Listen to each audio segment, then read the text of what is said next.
Kemudian Abu Talha datang pada Nabi, wahai Rasulullah, ini kebun kurmaku, Albiro, yang sangat saya cintai, kuserahkan kepadamu. Dalam arti untuk kepentingan Islam. Dan Rasulullah mangguk-mangguk, ya betul-betul ini harta yang sangat menguntungkan.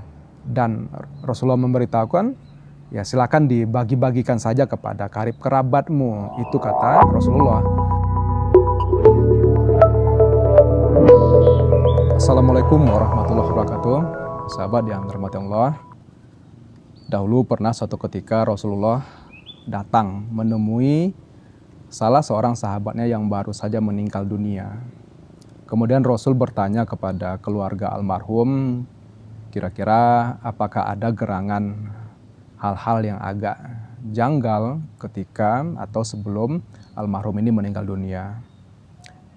Kemudian oleh sang istri diceritakan bahwa ya tidak ada hal yang aneh, hal yang janggal, kecuali kami agak bertanya-tanya. Soalnya almarhum itu ketika sakaratul maut berujar atau mengungkapkan beberapa potong kata. Nah, dan kami tidak tahu apakah itu hanya sebatas rintihan biasa, fenomena umum sebelum orang sakaratul maut, atau itu ada maksud tertentu. Kemudian oleh Rasulullah ditanya lebih jauh, apa gerangan yang dia katakan? Nah, kemudian sang istri berkata bahwa ya tidak ada Rasulullah, kecuali dia berkata andai lebih lama, kemudian andai yang baru, dan andai semuanya.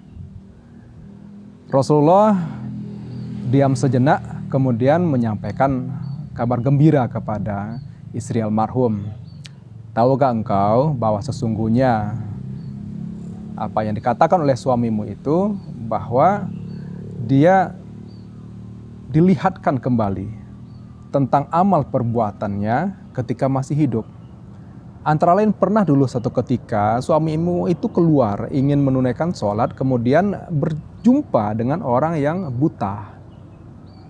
Nah, kemudian olehnya dituntun orang buta itu sampai menuju masjid. Kemudian diperlihatkan kepada almarhum amalnya ketika menuntun orang buta tadi.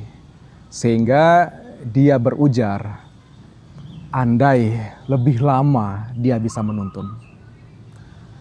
Adapun yang kedua, tentang ucapan andai yang baru, Rasulullah menceritakan juga bahwa pernah suatu ketika dulu almarhum ini keluar dalam kondisi musim dingin, kemudian ada orang yang menggigil kedinginan. Nah, dia kebetulan membawa 2 mantel dan memberikan mantel yang lebih lama atau yang agak usang kepada orang tersebut, dan dia mengenakan yang baru. Disitulah arti dari ketika dia berujar andai yang baru. Seandainya yang baru yang diberikan, tentu ganjarannya juga akan lebih banyak. Adapun yang ketiga tentang andai semuanya, bahwa dulu pernah juga satu ketika almarhum itu dalam kondisi dia juga membutuhkan, namun ada orang yang meminta-minta, dan dia memotong separuh dari kue yang dia punya, dari roti yang dia punya, diberikan kepada orang yang meminta-minta tadi, dan separuh lagi dia makan. Dan diperlihatkan kepadanya ketika sakaratul maut ganjaran pahala lantaran hanya memberi separuh dari roti tersebut. Dan dia pun berujar, andai semuanya. Sahabat yang dirahmati Allah, setidaknya dari kisah sahabat tersebut, Rasulullah memberitahu kepada kita hal-hal yang sepertinya mungkin sepele, kecil, remeh, dan kita pandang apa sih artinya? Tapi bisa jadi tindakan tersebut justru yang akan bisa mengantarkan kita memperoleh ganjaran yang jauh lebih besar di hadapan Allah Subhanahu wa taala. Pernah juga dalam satu ketika sahabat Abu Talha itu mendengar Al-Qur'an surat Ali Imran di sini ayat 92 yang bunyinya lan tanalul birra hatta tunfiqu mimma tuhibbun.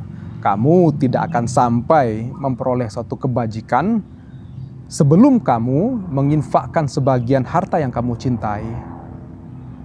Abu Thalha berpikir-pikir, apa harta yang paling saya cintai?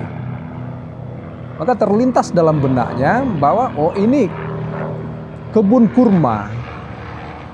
Yang kalau kita sekarang berkunjung ke Masjid Nabawi, cari pintu nomor 21, nah, gerbang itu dulu bekas kebun kurmanya Abu Thalha. Kemudian Abu Thalha datang pada Nabi, wahai Rasulullah, ini kebun kurmaku, Albiro, yang sangat saya cintai, kuserahkan kepadamu. Dalam arti untuk kepentingan Islam. Dan Rasulullah mangguk-mangguk, ya betul-betul ini harta yang sangat menguntungkan.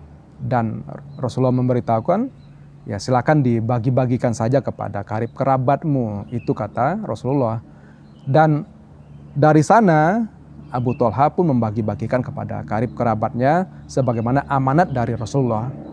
Sahabat yang dirahmati Allah, apa makna yang terkandung dari penggalan ayat tersebut? Bahwasanya sungguh kita tidak akan sampai kepada derajat betul-betul memperoleh kebajikan hingga manakala kita menginfakkan harta yang kita cintai.